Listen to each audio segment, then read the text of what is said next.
All right, so we had a big week in Yankee news and Yankees doings. Question I have for you is, what's real? What's BS? Let's get into that right now.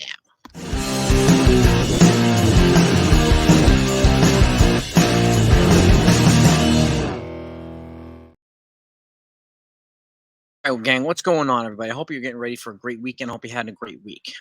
First and foremost, I want to thank Nitin Ramachandra, kind enough to have me on on a panel this morning with him to interview Yankees stud infield prospect Tyler Hardman, which was fantastic. And I want to send a special thank you to Tyler for taking the time to spend with us this morning. So I thank you so much. It was a great pleasure and an honor. So shout out to Bolty for that. Now, there's a lot of stuff going on this week in Yankeeland. Chatter, there's meetings between Hal, reporters, Cashman reporters, coaching stuff. So it's going to be more news to come too. We got a lot of big deadlines as we head towards the winter meetings and other things too. So we have the Cy Young Award announcement next week as well. So if you're not subbed to this channel, I ask that you do that right now. Okay. I thank you so much for it. Make sure that you hit the notification bell while you're at it as well. That way you're one of the first in line to get the news as it comes in. And again, heartfelt thank you to all of you. I love you for it. Now, I have notes here. Okay, I'm gonna write. I've written a bunch of stuff clear, and I address all the points that should be addressed. And I'll make it clear right now. You know, I've been critical of Cashman, Brian Cashman, but not as much as folks would like me to be. And I've even given him the benefit of the doubt, probably more than folks would like me to give it to him. Well, that's going to probably change a little bit today. So, which is why I'm always, a big proponent of having as much information as we possibly can so we can make informed decisions. So, looking at my notes, okay? And the first thing that one of the things that he said the other day when he was in a very testy exchange with reporters, and reporters themselves, they pressed him hard, rightfully so. Okay, that's their job, but they haven't done that very often. So it was kind of out of nowhere, and it probably caught them off guard too. So I could see both sides there, but the fact is that's their job. It's their job to create a certain narrative, whatever that is. And I don't really do narratives here. I just rather we tell the facts and let us decide after that. So, but one of the things that he said was that their analytics department is one of the smallest, and the second smallest, I think, in the AL East, and one of the smallest in baseball. Now, there's people already providing charts with Eric Bolin, and some other folks have been spreading charts on Twitter in terms of deciphering that, breaking it down. And what the charts are saying that they have one of the biggest analytics departments. I think the second biggest in baseball, as of 22 and 23. So, Four Ring Sports is the company that's done it. I've already reached out to the founder of the company, Zach Scott. And I've invited him on here because I would like to get as much information as possible rather than going out and flat out calling Brian Cashman a liar. But at the very least, it looks like it was misleading. But that said, I don't know what in the world he was talking about. Can you explain that? Can anybody explain it to us? Because the charts say otherwise. And I hope he comes on, and I want to get all of us a deeper understanding of exactly what this why this exchange, why he said what he said. And if he was referring to, if they can even figure out what he was referring to, and why he would only give us half the truth, you know what I mean, or half the story, or even a small part of the story. I don't know. But before I go out and flat out call him a liar, like some folks are doing already, I'm going to reserve that judgment until we get more information. So, but that said, what in the world were you talking about, Cashman? Can you give us some insight, please? Next up, Hal. One of the things that Hal says, they want to bunt more, they want to manufacture runs more. And we in the fan community, are of the almost a consensus universally that they need more left-handed bats to balance this lineup out. That's obvious. Contact bats with speed, and bunting is a good part of manufacturing runs, and they don't do enough of it. So I welcome it. Okay, and if you get the right guys to manufacture runs, the right guys to steal bases, which is easier to do now in baseball, why not? And you can set the guys up, RBI guys, the power guys, for more opportunities. Like you have more guys on base in front of Judge, you have more guys on base in front of Stanton, and so on, right? So, and speaking of Stanton, there's already chatter about him potentially not wanting to finish his career here and blah, blah, blah. To me, that's white noise. Unless I hear it from Stanton himself, as much as I would love fans to, show him more love. And again, and I understand why they're booing him, and just like they boo Judge and other players too. And this just comes with the territory of the Yankees. But I'll give him this. He handles himself like a pro with class and grace. So thank you, Giancarlo Stanton, for that. So, but I'm going to reserve judgment on that until I actually hear words from his mouth, until he asks to be traded, until he says, "Yeah, I'm willing to waive the no trade clause. I want to go somewhere else." I'm not going to go with, well, some players, ex-teammates said unless I can hear that from the player, I'm not running with that. That's just me though. So, but does that mean, going back to Hal, does that mean you're going to be bringing more lefty contact hitters to balance this lineup out? More guys to give us an opportunity to get on base and give the RBI guys a bigger opportunity to drive you in? Because that would be nice. There are a ton of them available this offseason. So if at any point in time you want to take advantage of that, this is the offseason to do it. Okay, whether it's trade or free agency, this is the offseason to take advantage of that stuff. And we'll get into that too. So next up, Yoshinobu Yamamoto. I think personally, he's probably the one big domino that needs to fall. And the Yankees are in on him heavily. So are the Mets and some other teams, hoping that the Yankees get him. It'll be a shame if they don't. And if they don't, they need to pivot really quickly and bring in a lefty pitcher. I think a lefty starter and a lefty reliever. Okay. But he's the guy, 25-year. He has that youth that the Yankees want, right? And he's a power arm. He's probably one of the best pitchers to ever come out of Japan. And the Yankees can add him to the rotation. You have somebody up there. And if maybe Cole's in Hal's ear in this, just like Judge is in Hal's ear. Okay. And we know Cashman looks uncomfortable with that. Doesn't like the fact that those guys are in his ear more than he is. But the fact is, they probably are. Can't blame him, right? So, and again, you know what? If Hal overrules you, Cashman, and takes the advice of these guys, and he makes a couple moves that turn out to be good moves, then good. But you don't get off the hook for that, Brian Cashman. You do not get to get off the hook with moves that either you didn't make, you don't get credit for moves you didn't make, or moves that you didn't want them to make and they did and it turned out to be well. You don't get credit for any of that stuff. You're definitely not going to get credit from me for that. So, but, and people are probably surprised, like, I can't believe you're being so forceful with Brian Cashman today. You usually don't do that. Right? There's a time and a place for everything. I'm not going to sit up here and trash him, especially when I don't have the whole story. That's, to me, is immature and juvenile and unprofessional. I'm not doing it. Other people are welcome to do it. I'm not doing it. It's like I won't do it to anybody. I'd like to give everybody the benefit of the doubt until you give me the reason not to. Okay? But going back to Yamamoto, if he comes here, which we hope he does, he's probably going to cost a whopper of an 8-year deal, and is what it is. He's 25 years old. Give him an opt-out if he's willing to take one. The revenue streams, just like Hideki Matsui, just like Masahiro Tanaka, when they came here, the revenue streams boosted the Yankees' income and revenue, and also they'll do the same thing here with Yamamoto. Bring a boatload more money that they have coming in already. They've got an extra $25 million already from Star Insurance, just for wearing a damn patch on their uniforms. Okay, he would bring in. You'd have a massive selling of merch and jerseys, just like you would with Juan Soto. We'll get to that too. Aaron Judge is one of the top-selling jerseys almost every year in baseball, if not the. You have these other guys at the top too. So the amount of revenue that you would bring in, Yamamoto, and again, the Japanese executive that they hired a couple months ago, and we've done a video on that too. He said that expect more players to be coming into the Yankees universe over the next couple of years from Japan and overseas. Good. Hopefully that's the case, whether it's Roki Sasaki or some of these other folks, Murakami, the first baseman. But there's other options too, players that are going to be posted that people aren't talking about. But hopefully that gives them an influx of more fundamentally sound players who can contribute. And there's a huge Japanese market in New York, just like there's a huge Dominican market in New York. Hello, Juan Soto, right? We'll see what happens there too. Now, if you want to maximize, and this is for Hal and Cashman, please.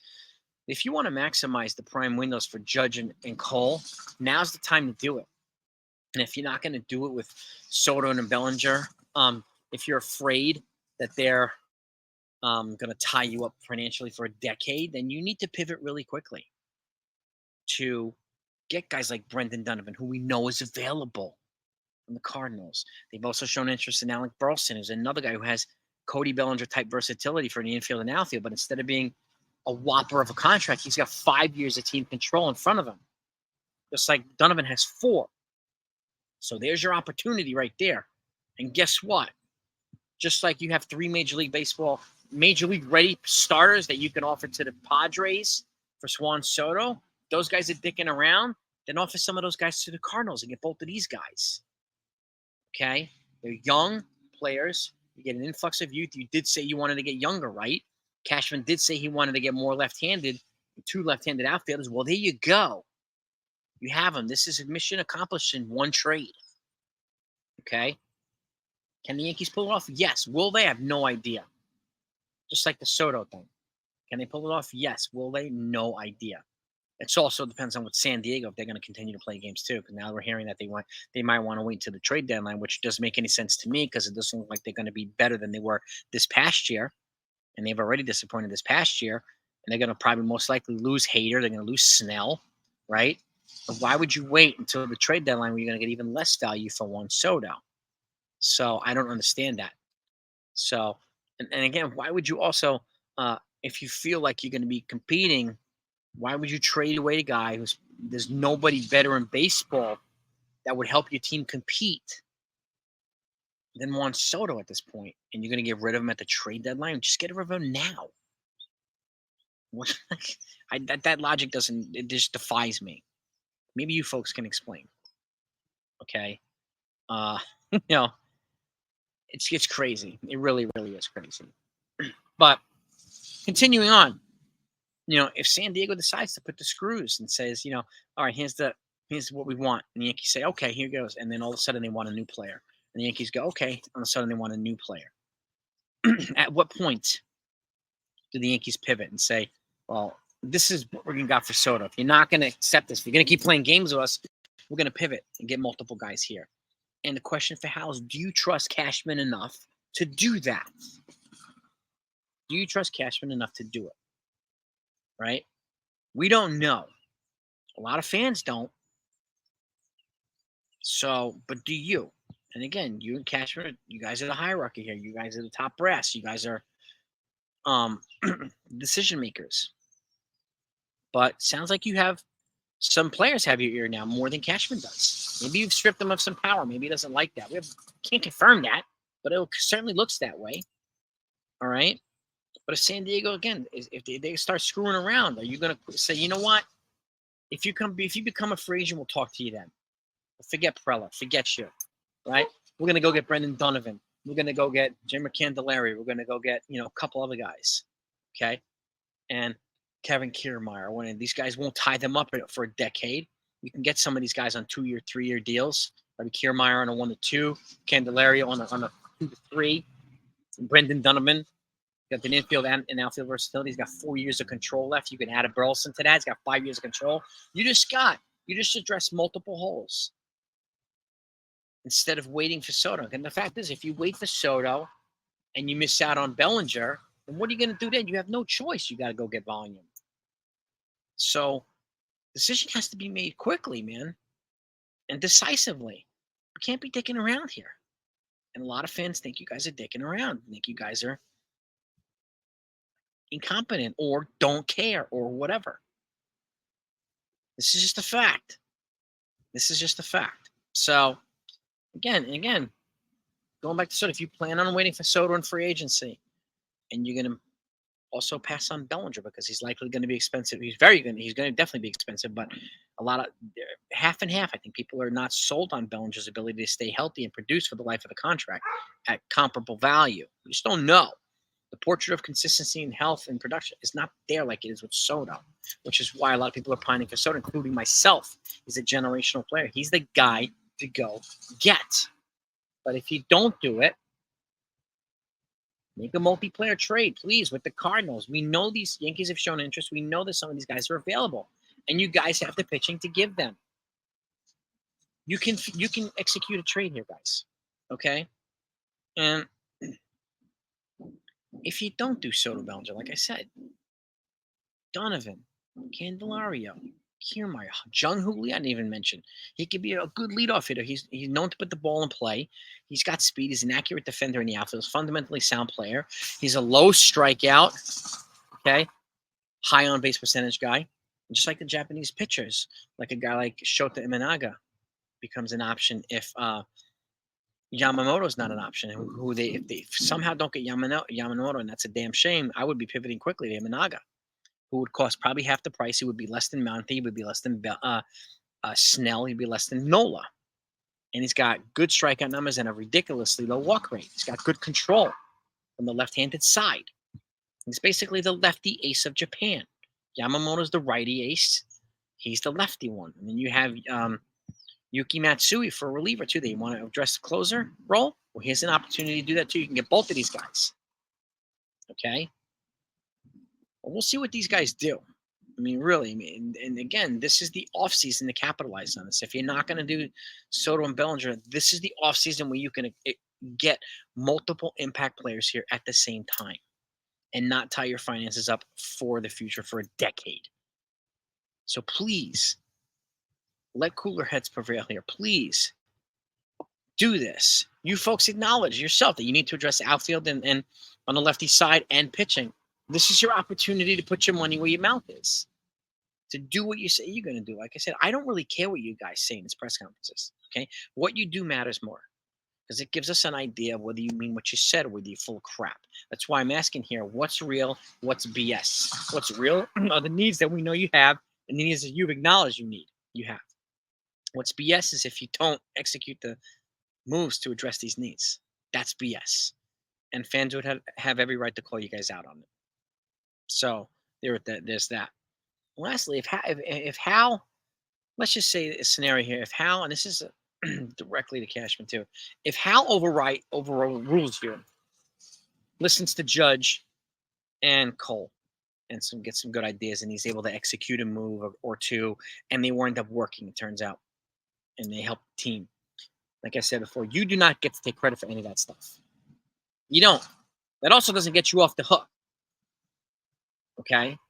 A lot of fans don't trust you. And we don't even know if does Hal trust you enough to do these things? Because if he overrules you, sounds like he doesn't. Sounds like he trusts Judge and Cole more. These guys are the unquestioned leaders of this team, vocal leaders. They deserve to have a surrounding, supporting cast that puts them in a position to win every single freaking year. They deserve it. So, when you said you said that as much.